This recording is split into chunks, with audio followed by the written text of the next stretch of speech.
Okay, welcome to Galactic Musician. Today in our studio, we're blessed to have with us a musician who is a musician of note, someone who can slide in, improvise an open jam, sit in with a symphony and read the sheet music, or feel comfortable in the studio. And of course, you know I'm talking about Bill Landing. Say, hey, Bill. Right? We got a couple questions for you today. All Are you right. from Tallahassee? I actually was born in Boston, Massachusetts. I lived for a few months there. Then my family moved to Cincinnati, Ohio, where I lived for 8 years. 8. And then they moved to Burbank, California, where I basically grew up, went to high school. And so I would say I tell people I'm from Los Angeles, but Technically speaking, Yeah. I mean, you're anything about you as an adult comes from Los Yeah. Angeles. Okay, great. Who in your family was into music? uh, that's a good question. When there was 4 kids in my family, and my oldest brother got in middle school or right before middle school, he got the flute. My older sister got the clarinet, and when it was my turn, I got the saxophone. Any I don't reasoning? think any of them. And my parents didn't play any of those instruments, and I think my mom had taken some piano lessons at one point because she made my sister do that, but they were not musicians. I mean, was there any kind of thought that went into this, like why I, you I, got because you're tallest? and I never, I never thought to ask them why they chose woodwinds for the children. I mean, they could have chosen brass instruments. And then my older brother got quite good. He was a very good flute and piccolo player. He got really good at it. So, what was your first experience playing with other people? Of course, in California, in Burbank, they had a good music program in the public schools, and so at some point you can decide if your parents can decide if they're gonna support you to do that.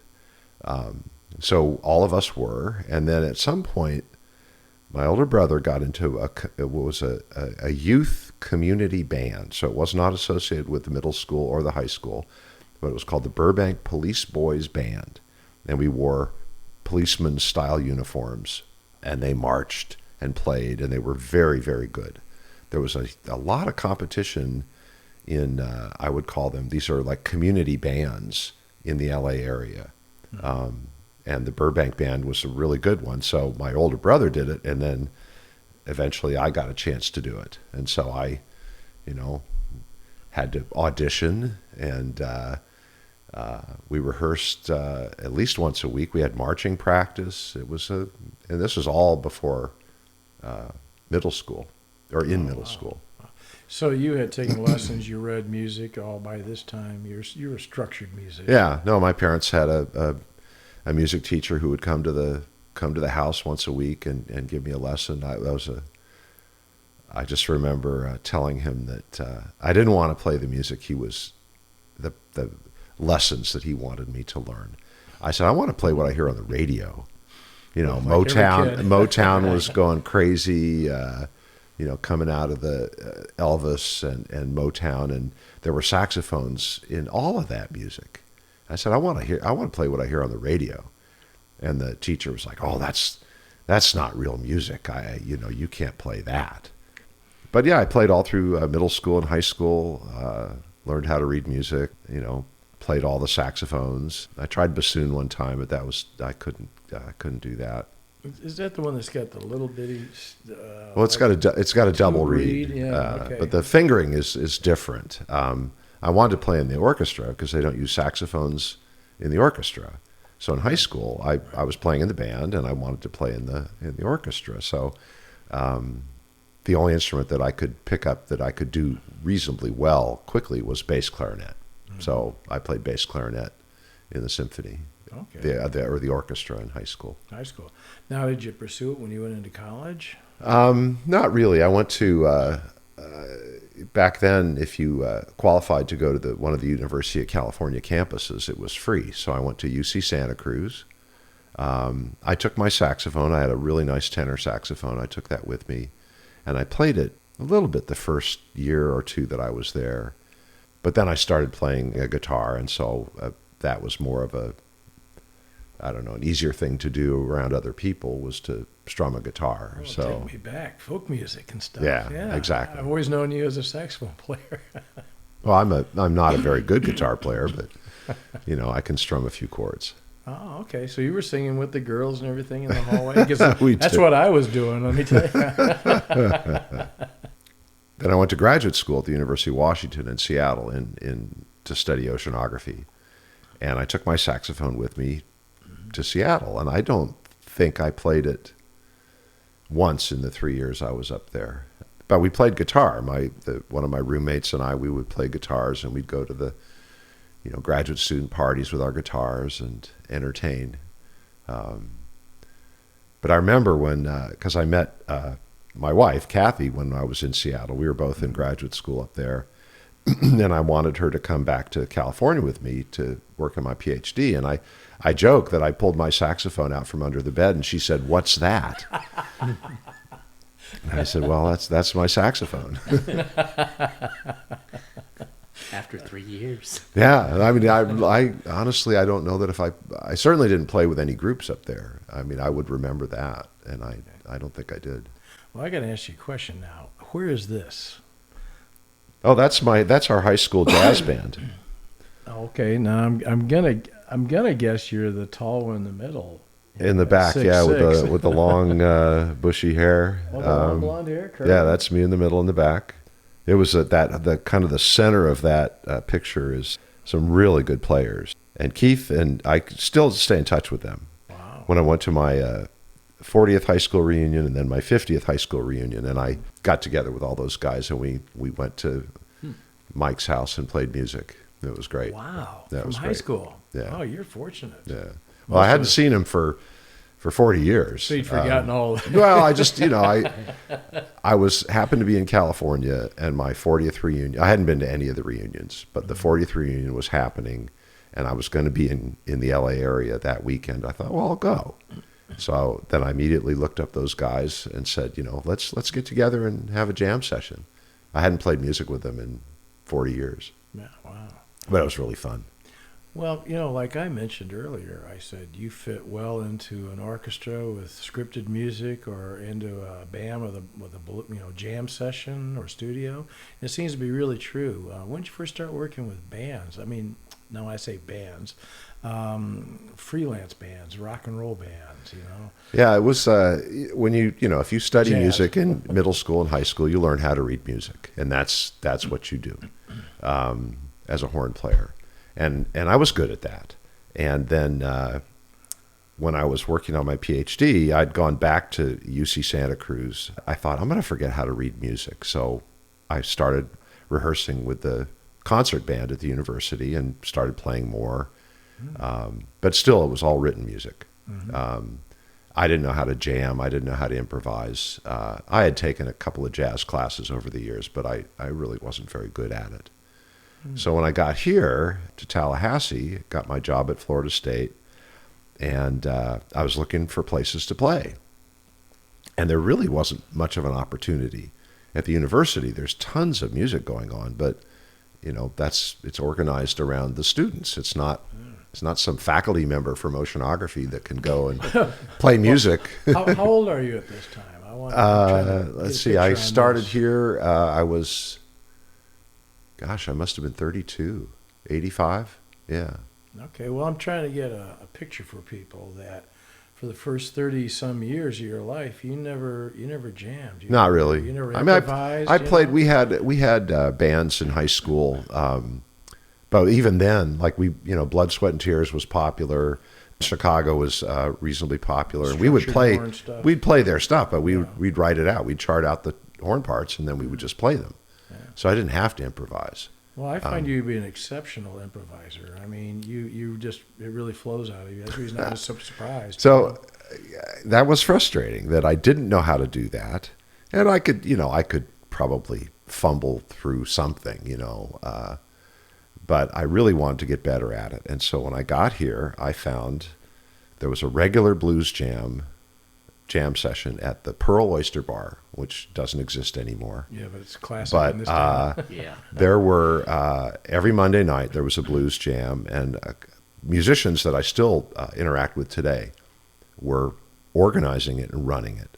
I show up with my saxophone, and you get a turn, getting up there, and you had to learn how to improvise, mostly blues progressions, but you had to listen, you had to learn. I did that as many Monday nights as I could for about 2 years before I thought I was decent. I could hang with the guys at that point. So that's where you learned to improvise. Yeah. Because you're very smooth at it now. You pick up pretty quick. Well, and it's improvising is, of course, you have to know the patterns. You have to learn patterns, what will work, and which keys, and it's all, it's kind of like muscle memory. Your fingers want to do certain things. You just, but you have to listen. You have to really listen, and hear what the other players are doing, listen to where they're going, anticipate. And it's because I can strum a guitar, I really like, when I'm at a jam session, I really like to stand where I can see the guitar player's fingers on the guitar, on the neck of the guitar, because a lot of times I can see what chords they're playing, and that of course helps me if I don't know exactly what they're doing. A lot of guitar players do that too. I can watch. Check out the other person. And it's really frustrating because I can't play a bass guitar at all. And when I look at the bass player's fingers, I have no idea what he's doing. Yeah. And he's playing the roots. And I know what all the notes are on a piano, but when I watch a piano player, I can't see what they're doing. Yeah. But I can watch a guitar player, and as long as they're not doing really odd alternate fingerings up the fretboard, I can see what they're doing. So that helps. Well, here's something I learned from you, and I never knew this, but if you have to transpose in your head, because if I'm playing something to C, you might be playing an F sharp. And so whatever key it is you play in, you transpose the key when you're playing with us. That's correct. And this is, it's historical.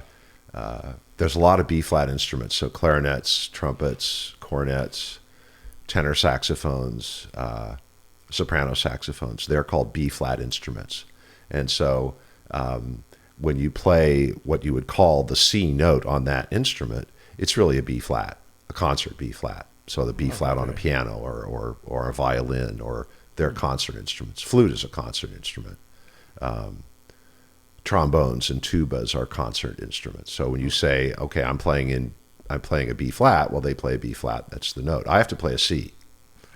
That's on the tenor. Now, if I'm playing an alto, I'm a step and a half below that. So I would go to a G. From a B-flat, I would go down to G. My G on the instrument is a concert B-flat. And so I'm a step and a half below with the alto and a baritone, and I'm a step above with a tenor or a soprano. No, that's impressive, because you will pick up either one and play it. So I just have to. So I always want you to tell me when I'm playing with any band. I say, just tell me what key you're in. Your key. Guitar is a C instrument. So if you say you're playing a C chord, well then I know I have to play in D. And if you're playing a G chord, I have to play in A. And so you just learn that. You just I'm lost on that. I'm already confused. No, it's handy sometimes. So I was at a jam session one time, and it's common for guitar players. Stevie Ray Vaughan used to do it. They'll tune down a half a step because it makes the strings a little more flexible, and maybe it's a little better for their voice. So I go to this jam session, and the guitar player's, he said, we're tuned down a half a step, and that initially makes that. Okay, so now I have to think, when he says he's playing in B, he's really playing in B flat, so I can play in C. But if he says he's playing in B, my first thought is, okay, I have to go to C sharp. But he's half a step down, so now I go to C. So I actually said, he said, what do you want to, what key do you want me to play in? And I just said B, because I would be B flat, and that would put me in C, which would be easy on either instrument. It would put me on C on the tenor or G on the alto. That would have been easy. Either one of those would be easy. This is why most kids drop out of music classes. Yeah. You got to give everybody a concert pitch, instrument so that they don't get lost. But it is tricky. I mean, there's people that are so good at it, they can transpose written music in their head in real time. And I'm not very good at that. That's a little tricky. I make errors when I try and do that. Well, I remember listening to interviews with people like Leland Scalara, the famous bass player, and he said reading was it because that's how you got paid. The fact that you could come in and sit down and read all the score. If they say we want to do a different key, no problem. So you started jamming in bands around here in Tallahassee. Yeah. Never joined a band, or really always just been kind of floating? Mostly it was, from the early days, it was guys that I met at the jam session. And we would form small bands that would play for a while. I played in one with Bruce Barrett called Cats in the House. Don Gormley, who was in that band. And then soon thereafter, this horn band called Acme Rhythm and Blues formed. Mm-hmm. But they already had a horn section. So they didn't really need me. I would be, a substitute. If they needed a substitute sax player, then I would go in. Because I had a baritone. I had an alto and a tenor and a baritone, so they could call me in and I would substitute if they needed it. And probably a couple years after I got here, this big band, jazz band called Tallahassee Swing formed. They had a baritone sax player. He left town for a year or two for some reason, personal reason, and so they needed a baritone sax player. And I said, well, I've got one. I could do that.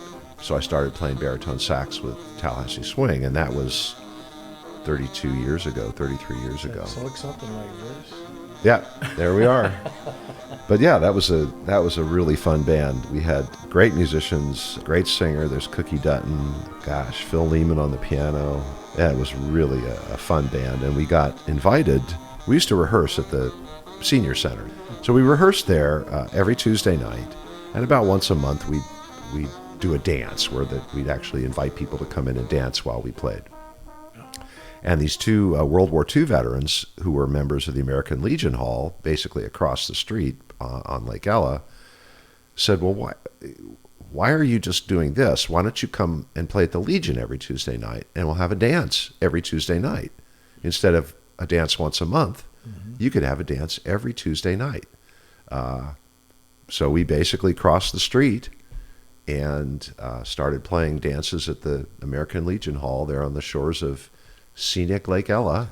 But the Legion was great. It was back then, 33 years ago, there were still a lot of World War II veterans that were members of the Legion. They grew up with Benny Goodman and Glenn Miller and big band music. So when we showed up and we have this, great repertoire of big band music, you were a hit. There'd be 150 people in there every Tuesday night, dancing, and enjoying themselves. They knew how to dance to those. Yeah, dances. And they knew how to dance too. Yeah, I used to find myself watching the dancers, but I have to read my music too, and so I'd look for a spot where I have some rest coming up or a repeated pattern that I know I don't have to actually watch the notes, and I'd watch the dancers, and it was really a lot of fun. Earliest recollection I have of the music that my parents played was in the early '60s.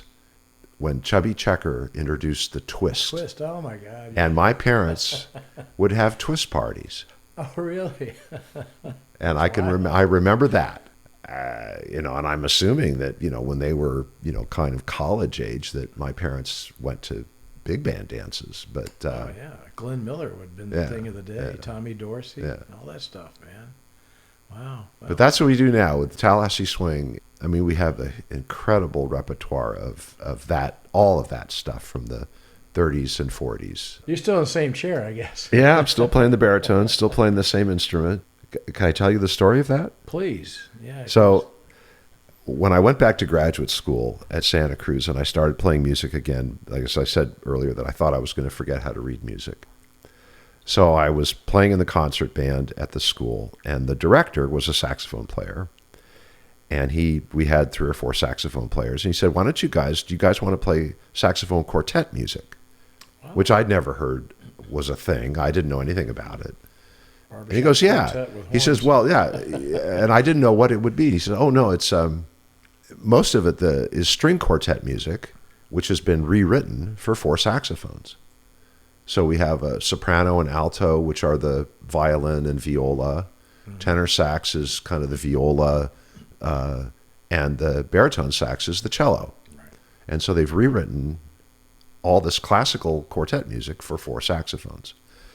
Well, I needed a baritone saxophone if I was going to do that. I borrowed an instrument that was old and crappy, and I played that for probably the first year or so. But I needed a really good baritone saxophone if I was going to keep going with that. Mm-hmm. So I was at a party in L.A. one Christmas break, and I was at my friend's house, and I was lamenting that I needed the baritone saxophone. And this girl said, "Oh, my uncle's a studio musician. Let me call him, and he'll tell you where to go get a baritone saxophone." So she called her uncle. He said, "Oh, go down to Zepp's Music on Magnolia in Burbank." I knew exactly where it was. I got it. I still have it. I play it all the time. Played it last night with Tallahassee Swing. So it's from 1980. That's when I got it. So was that 43 years? But it's a great horn. I love it. Well, I've seen it sitting in your case in the living room, but I've never seen it out other than pictures. It's good. It's not as shiny as it was in some of those pictures anymore because it's got had some wear on it. That's amazing. That bears the question of how it operates internally, because it's so big. I imagine a lot of it's just air. I mean, moving through it because it's the valves and stuff that actually make the sound, right? Well, the reed at the top is what vibrates, and that creates and plus your own lung from the diaphragm up through your mouth to the mouthpiece, and the reed vibrates. From there down through the instrument, that's the air column is vibrating. Mm-hmm. And as you put down the keys, then that air column becomes longer. And so the notes get lower, right? So you put down all the keys, you play the lowest note, and as you raise the keys up, the notes get higher. The vibration's created by the reed vibrating at the mouthpiece, and that's what generates the sound. Okay. Well, earlier I said that you slide into any situation, and I know this to be true because I played with him a few times, in fact, on a regular basis now. And but you've always told me stories of you traveling all over the place, whether it's America or Europe or wherever. And I'm going to save the cold stuff for last. But talk a little bit about some of your experiences walking into strange towns. For instance, you talked about in Fort Myers, there's a jazz bar you like to walk into. You told me about England. There's a pub you let you walk into with a sax in hand. Well, it was, once I'd figured out after going to these blues jams here in Tallahassee and starting to play with other bands and having fun doing that, going to jam sessions or going to just play with other bands. But in my research at the university, I would do a lot of traveling around the world, but I didn't take a saxophone with me in the beginning. And I was at we were loading a ship in Tahiti to go on this long research cruise in the South Pacific. And there was this great blues rock band playing at the club. And I thought, I could play with these guys. I know all these songs. And so I went to talk to them on the break. And I said, do you let people sit in? And he said, what do you play? I said, saxophone. And he said, oh, man, that'd be great. And I said, yeah, but I didn't bring it with me. And so that was it. That was the last time I left the house, especially on these research trips or going to conferences, international conferences. I now take a saxophone every time. Right. I don't always get to play. I don't always find places to play. Mm-hmm. But it will never happen again where I sit there thinking, man, why didn't I bring my saxophone? I could play with these guys. So anyway. Right. So, in my, my research work at the university, I travel all over the world. I always make an effort to find places to play. And it's a lot easier now with the internet because you can search in advance, or when you get places, you can find where are the clubs, where are the musicians, where are the places to play. And sometimes you just show up. There's an etiquette, right? You don't just open up your case and start playing. You have to you wait for the first set, and then you talk to the band members. You try and figure out who's in charge, and talk to the band and just say, could I play a song or two? Right. And sometimes they say no, but most often they say yes. You got a pretty unique instrument from the standpoint. People call it sax or sex. I call it sex instrument. I mean, it's you're really fortunate if you have a saxophone player in, because it takes the whole music experience in a different direction than it normally would. Well, it really adds to the sound. Like, I'm not taking anyone's place. No. I'm not asking to take the guitar player's place or the drummer's place or the piano player's place. Right. They're all still playing. I just add one more voice. And again, I think I've learned over the years how to be aware of what's the style, what would fit, and I listen. That's one of the most important things you said today, is that you actually listen to what's going on, and you're not consumed with what's going on with you. No, it's especially when I'm sitting in with bands, in other countries, and they don't know who I am, and it's not me, it's not my band.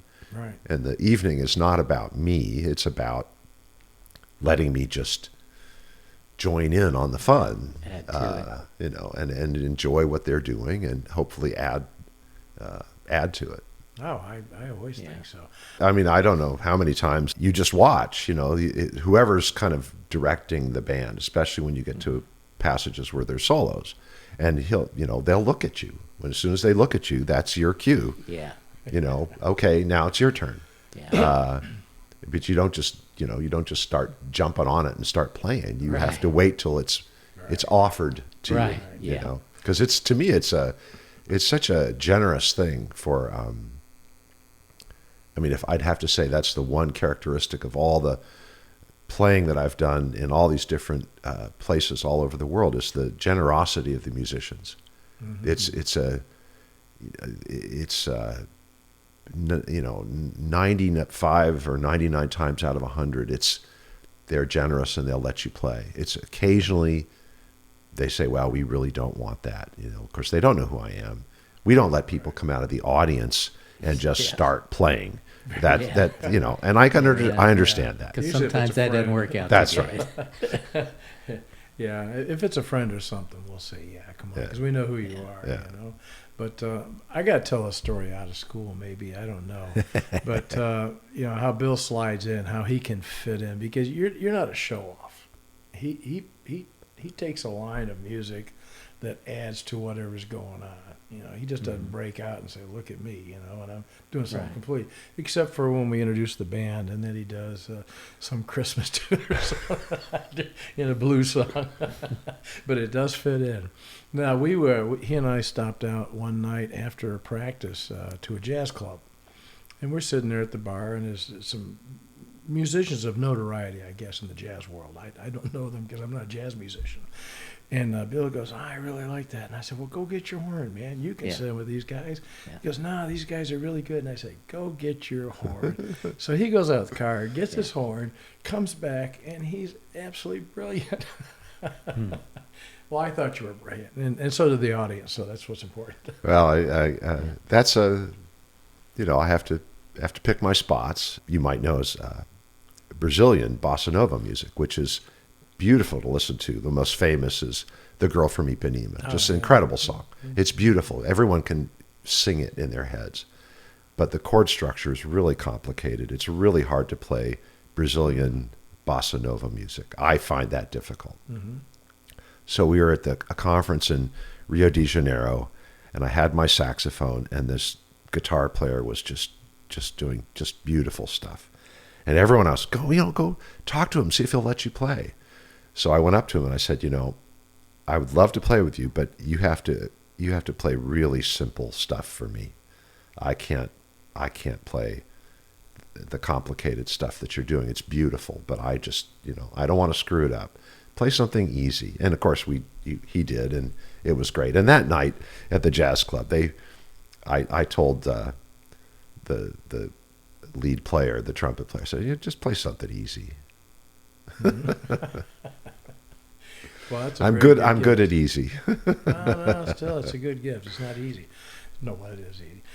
Here's something that's kind of different now. This is what's unique about you. You've played, I won't say every country in the world, but you've played every continent in the world. And some that you told me tonight, we were talking, and you said some people just can't get there in order to play on that continent. Here's one of the places. You can see behind the Coast Guard flag, that's actually Santa, the bottom half of Santa. You can see his legs. Oh. And he's actually holding the striped pole. Yeah, the candy pole. Yeah. That's the North Pole. That's the U.S. Coast Guard cutter, the Healy, and it's set up as a research vessel as well as a search and rescue vessel when they need it. And anyway, we broke ice all the way to the North Pole, and we were lucky enough to be able to come down on the ice, and I played a few songs before I ran back inside. It was pretty chilly. Well, Guess it so. doesn't look too bad because you're not in a Mustang suit. or No, anything no, right but there. it was So here's a different one now where you are in a Mustang suit. right. That's on the ice off of Antarctica. So that was on the Nathaniel B. Palmer. We did a research cruise around Antarctica, and again, I thought, well, we're stopped. Some of the crew and the scientists were out running around playing soccer on the snow, and I thought, I'll bring my saxophone down and play a little bit. What happens to the keys? I mean, the metal in the horn. It gets cold. When this saxophone gets really cold, it starts to play flat. It's But of course, I'm playing by myself, so nobody knows that. that's Although soprano, isn't it? when I posted that photo got posted, a lot of my musician friends immediately started posting things like, "Oh, he's playing flat." Like, well, yeah.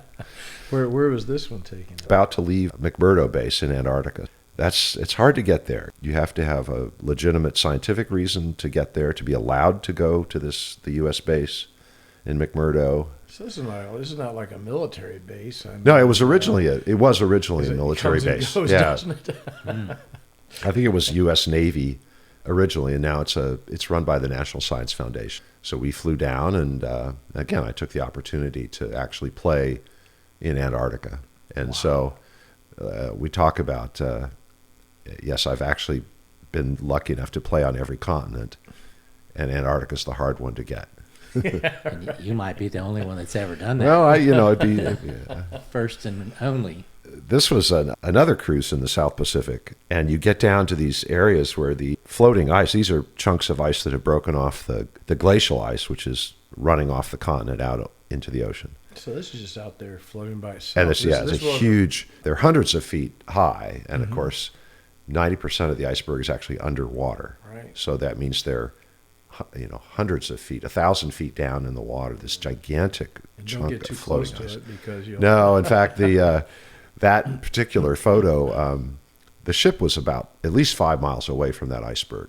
Yeah, the 5 ship isn't miles? anywhere near that iceberg, but the captain, so they put out a small boat, and the guy with the camera went out and took this photo back of the ship with the iceberg in the background. Wow. When that photo was released, while we were still out there, and apparently the captain got some grief from the ship operators back at the home port. Like, what are you doing so close to that iceberg? And he's like, I'm not anywhere near the iceberg. He was 5 miles away. Wow, it's just perception. yeah. Depth perception. Unbelievable. Well, I said you slide easily into studios, and I think this is where we've got a situation you're doing that right now. Oh, that's Last Chance Studio. I think I was recording something for a bass player from Acme. Mike Brower was doing some songs, and he wanted saxophone on a couple of songs. So I came in and sat there. You put on the earphones, and Great. he plays the song. And But you have to create your part in your head, Yeah. right? Yeah. What you're going to play, how you're going to fit Yeah. in. Right.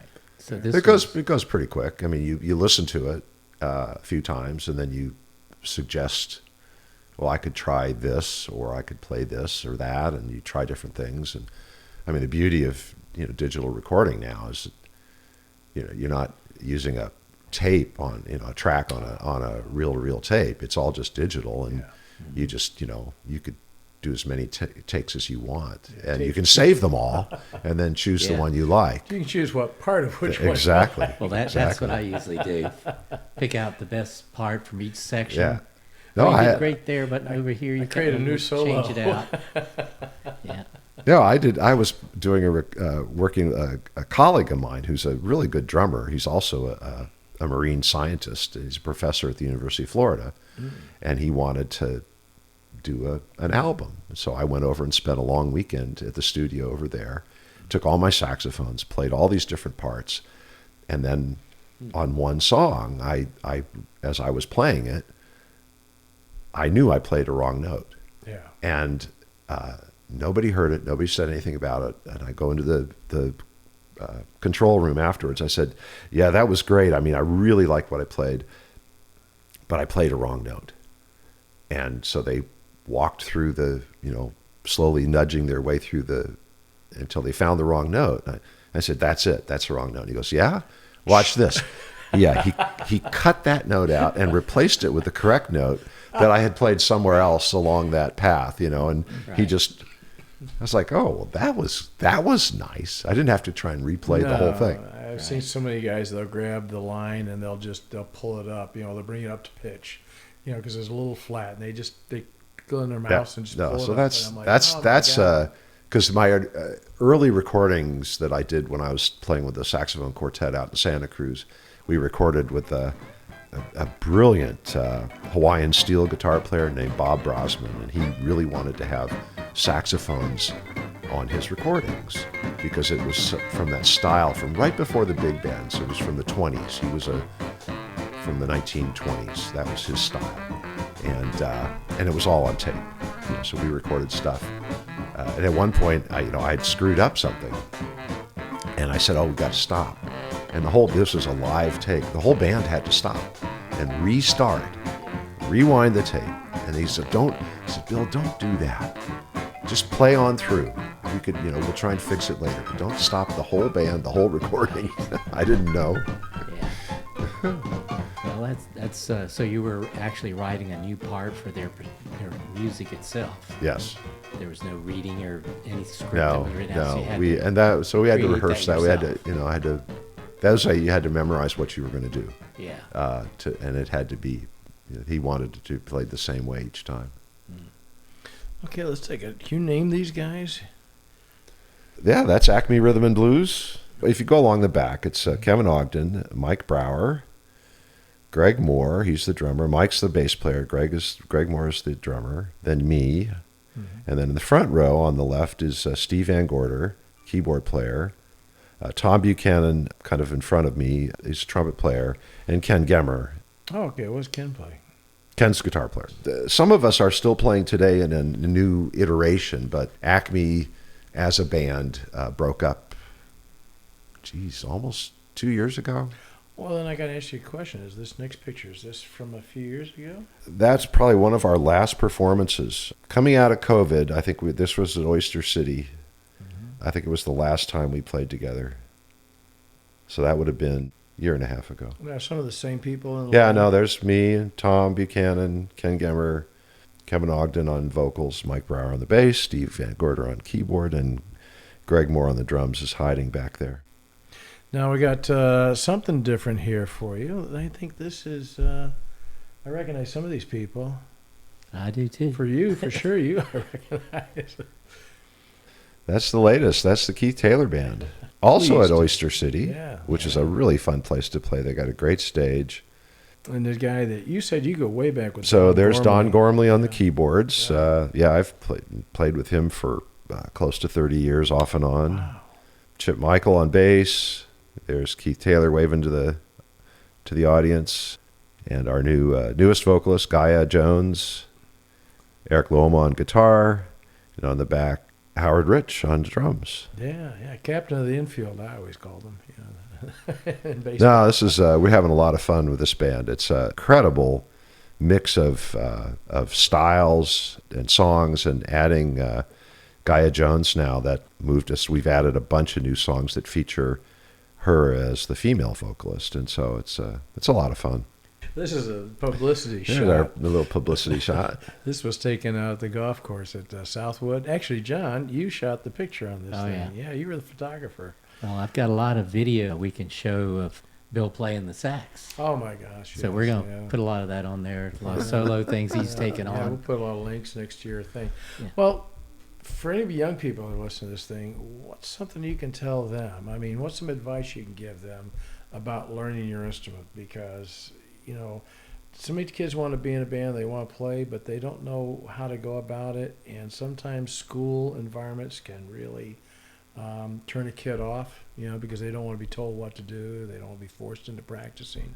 I think certainly having the opportunity to play, if your school system has a good music program, and it doesn't matter what it is. I mean, it could be band program, it could be string instrument program, it could be a guitar class. I mean, Leon High School has an incredible guitar instruction program. If you can get it while you're in school, it's great because it's part of your education, and it doesn't cost you anything. You might have to rent an instrument. A lot of the schools have a supply of instruments that you can use. To me, it was just one of the most fun parts of the day was going to music class. Going to band class. And it's a kind of a drawback because I choir class and band class often occurred at the same time, so you couldn't do both. Right. And to this day, I'm a terrible singer. No, because I don't know. I've never heard you sing. No, I'm really bad, and I have no idea. I tell people I open my mouth, I don't know what notes are going to come out. I have no idea how to sing, and it's something that's really I'm jealous of the people that can do both. Yeah. But you're singing with your sax. It sings. Well, for but and I can kind of hum along in the background, but yeah, in school, so band was fun. And I enjoyed the people that I was in band class with. But it's a lot of it I had really good band instructors. My middle school band teacher, he said, well, we're going to have a jazz band. So we had a subset of the players would stick around after school, and we had jazz band class. And then when I got into high school, the jazz band was an established program. I mean, we had a good jazz band. We would, go to competitions all over the LA area, high school jazz band competitions, many weekends. And there were, just great players all over. That's one of the reasons I decided to become a scientist was that I was the lead tenor player in my high school jazz band in my senior year. And we would go to these jazz band festivals, these competitions. And there were players that were so much better than me, that were like 2 years younger. And I thought, they're like, freshmen, sophomores in high school, and they're already way better than me. So I thought, well, I'm pretty good at science. Let's see how that works out. And now I can, I could play all the music I want as a hobby. But finding... sticking with it, like I run into people all the time.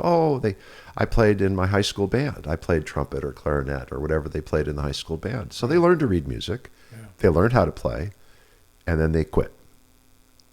And I thought, okay, that's fine, but you don't need to quit. There are community bands. Tallahassee has a community band that's open to basically all skill levels. When I was out at Santa Cruz, the local junior college had a community band that, people could just come and keep playing. Yeah. And so if you wanted to, if you enjoyed it, you could, once a week. That's all it takes. Well, if you stick with it, it'll serve you the rest of your life. I mean, I've had enjoyment. Well, I started when I was 14, really playing guitar seriously, and I've enjoyed it ever since then. And it's always given me an outlet to go. If things are tough, you just need to get away. Yeah. Sometimes I'll just sit down and play a guitar, and the world melts away. It's a good escape. No, that's right. And now I think, I was talking about the first day that I was asked to join the Keith Taylor Band, and I went to this rehearsal, and they played a song by Spirit, which was a band that I knew from back in the early 70s. I loved their music, and this band started playing this song by Spirit, and I was like, okay. I'm in. Like I love this song, and it's like it's just so much fun. I also played team sports as a kid. I played a lot of basketball, and to me it's a lot of the same feeling that when the band is playing together, and when it really clicks, you get this incredible feeling of enjoyment and satisfaction and the song's over, and you're just like, wow. That was really fun. Yeah, that was good. So that's that. And everybody knows it. Everybody felt it. Yeah. So, something magical happened when you play live, that you don't get in the studio, really. Yeah. Oh no, absolutely. I agree. Well, Bill, I appreciate you coming out today. We learned a lot about you, and I know you're going to go back, and all these memories are going to bubble to the top, and you go, "Oh, we got to do it again." Right. But I appreciate you coming out today, and It's I my think pleasure. everybody's going to enjoy hearing this. My pleasure. Thanks a lot. Thank you.